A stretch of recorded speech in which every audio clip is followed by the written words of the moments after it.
ناظرین، جہاں حکومت شیطانی آئینی ترمیم کے بعد شیطانی بل قومی اسمبلی میں پاس کروا رہی تھی اور انتہائی برق رفتاری سے یہ بل دھڑا دھڑ پاس ہو رہے تھے، اس موقع پر پی ٹی آئی والوں نے شدید احتجاج بھی کیا اور پی ٹی آئی کا مرد مجاہد دبنگ ٹائیگر عمران خان کا وفادار ساتھی شاہد کھٹک نون لیگیوں سے ٹکرا گیا۔ اس نے وہاں موقع پر عطا تارڑ کو چپیڑ کرا دیے۔ اس موقع پر وہاں گارڈ بھی طلب کرنے پڑ گئے، لیکن ساتھ ساتھ اب آپ کو بتائیں کہ شاہد کھٹک نے اپنے ایک ویڈیو پیغام میں یہ بتایا ہے کہ کل عطا تارڑ اور شہباز شریف دونوں میرے نشانے پر تھے اور بامشکل یہ لوگ وہاں سے بچ پائے ہیں۔ اگر ہمارے اوپر حملہ کریں گے تو ہم بھی خاموش نہیں بیٹھیں گے اور اب اینٹ سے اینٹ بجا دیں گے، اب ہوگی اصل لڑائی۔ مزید کیا کہنا تھا ان کا آپ کو ہم پوری ویڈیو میں دکھانے لگے ہیں۔ ساتھ آپ سے ریکویسٹ یہی ہے کہ اگر آپ ہمارے اس پیج پر چینل پر پہلی بار آئے ہو تو لازمی سے اس کو سبسکرائب کرو، لائک اور شیئر کرو اور کمنٹ کر کے ہمیں اپنی قیمتی رائے سے آگاہ بھی کرو۔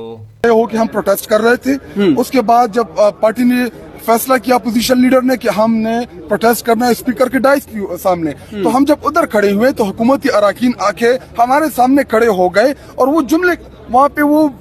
جو جملے کس رہے تھے وہ میں تو ریپیٹ نہیں کر سکتا، وہ گالیاں دے رہے تھے، تو جب وہ گالی دیں گے تو پھر چپیٹ تو پڑے گی۔